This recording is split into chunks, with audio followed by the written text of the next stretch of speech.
We got a lot of stuff to talk about here, so back, all right. Let's get good things going here, Sean. We're going to start with this. To nobody's surprise, Smurf sucks. Now, I can't say that definitively because I have not seen it. So admittedly, I've not seen it. I cannot claim that Smurf sucks. They smurfed it up, huh? But smurfing it up, it seems what they've done. According to the reviews, the Smurfs is currently sitting, as of the last time I checked, at 21%. 20 when I checked. 20 when you checked. It's Yeah. dropping. Well, look, you guys know Rob and I both share the opinion that we want all movies to be good. Even ones that I'm not interested in, I want to be good, and I want people who see it to like it. But when they showed us the presentation for Smurfs at CinemaCon, Bruh.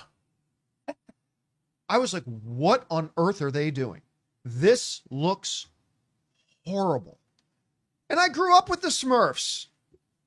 But this looked absolutely chicken choking, gag reflex, halfway down your throat, terrible vomit inducing, just garbage. It looked terrible. Don't mince words, John. What do you really think? I just, again, I haven't seen it. I've seen a lot of trailers that I thought make a movie look Nice bad and little then end up Shatner plug liking the there. movie. You But like that? this looked bad, and I was like, I decided, okay, I'm not even going to bother going to go see this. Well, it turns out that maybe it was a good idea because, as he said, it's at about 20.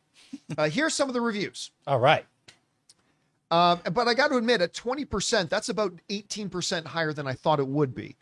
The Gate wrote, the aggressively mediocre, unimaginative, and low-effort rebooting of Smurfs is the ultimate nap time cinema for the youngest possible crowd. Ouch. Richard Corse wrote, Smurfs' scattershot hodgepodge of music, gentle mayhem, intergenerational humor, and good messages may leave you feeling blue, just not in the way the filmmakers intended. Now, somebody did like it. A Big Gold Belt Media wrote, it's not just a reboot, it's a reminder of why the Smurfs have stood this test of time. That's a positive one. Oh, look, they all go back to negative. Awards Radar wrote, no one in Hollywood seems to take Peyo's work seriously and give these characters the big screen adaptation they deserve. South China Morning Post writes, Smurfs is primarily a marketing tool for Rihanna. Her voice work is fine, hardly distinguished. To be fair, she is saddled with boring, long-running gags about Smurfette-loving fries. Okay. Casey's Movie Mania wrote, this animated reboot is Smurfing uninspired. NYU Movie Guru writes, one of the worst children's movies since the Oogie Loves. Oh, I like seeing Oogie Loves references. Wow. Since Oogie Loves in The Big Balloon Adventure, a dull and cringe-inducing animated adventure that's more silly and dumb rather than fun and exciting. The Film Verdict wrote, every few scenes there's a chuckle-worthy bon mot or sight gag of the animation style will alter radically from some plot-driven reason, but there's far too much downtime between Smurf's sporadic delights.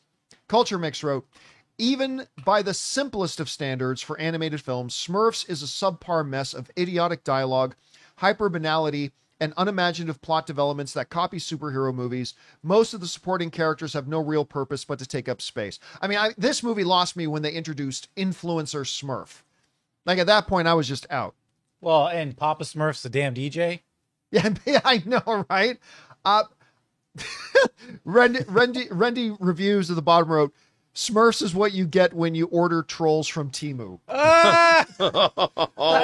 That's the line of the day right there. Oh, man. Okay. Look, I know it looks like I'm taking delight. I'm just laughing at the reviews. Again, I want all movies to be good. Even though I could instantly tell Smurfs wasn't for me, I was hoping people would go see it and still enjoy it. But Rob, I gotta ask, since it's turning out, it does look like it was every bit as bad as we thought. And again, big asterisk, I haven't seen it. I'm just going off what other people said. Okay. I'm being very transparent about that. When we saw the promos at CinemaCon, like, you and I aren't crazy. Like, we weren't the only ones that saw it. No. I gotta ask, how does a studio proceed when they've got to have people around them that are telling them the truth and saying, guys, this is horrible. We cannot present this to CinemaCon, let alone we should not spend $40 million in a marketing budget. We should just cut our losses right now. I mean, I got it. It's Rihanna, and who doesn't love Rihanna? But I mean, how does this thing even get made? I don't know. What are you thinking about the reviews we're hearing? I was asking myself that at midnight last night watching the season premiere of Strange New Worlds. Oh, But wait, that's another story. No, I'll tell you what's interesting, John. Here's what I find. You know, when I think about Smurfs, if I was going to make a Smurf movie and I had a team of animators working under me, I would say watch the opening of Peter Jackson's Fellowship of the Ring. Watch when they go into the Shire, and watch how all the people, you know, when Gandalf goes by and you see the people sweeping their thing and they look up and they're frowning at him. I'm like, the Shire is where the Smurfs live. I mean, so to speak. And what you want to do is, if you're making something, you're not making it for kids. You're making it for everyone, and it should be timeless. The Smurfs are fairy tale creatures that they don't live in. The whole idea of, I'm never going to see this movie, but they go to Paris or they go to the real world or whatever. The hell, Again, all the Smurf movies. yeah, and it's like when you do that, you're immediately boxing yourself into this idea that you have to take the Smurfs into the real world, because, like, look at the Mario Brothers movie. The Smurfs should go into a land of make-believe. They should go someplace where your imagination soars and kids can realize the possibilities of existence. You know, I remember I think we had a conversation about that in Vegas during CinemaCon, that why can't they just keep a Smurfs movie in a fantasy realm? Like, just do that. Because they don't. I honestly think that there are people that don't know how to do that. You know, like, one of the things I've always thought, our friend Kevin Rubio has the soul of an animator. Like, I worked with him for Kids WB 25 years ago, and the way he thought about gags and the way he thought about animated characters, I don't think that way. I could never think that way. And anybody I've met that works in animation has a certain heart to them, if that makes any sense. They think about things in ways that have always delighted me, that I don't think that way. And I'm like, that's why Toy Story is what it is. That's why Pixar can make the movies it makes. That's why you get a WALL-E, or you get an Up, or you get my favorite, A Bug's Life. I don't know why they can't apply that to the Smurfs. Now, they have done that before. I mean, there have been times they have in the past done that, but I mean, that's just where they should be. And I get it, the novelty of bringing him into the real world, but they did that novelty. I don't know why they were doing it again. Anyway, guys, I don't want to spend any more time on Smurfs. Question is for you.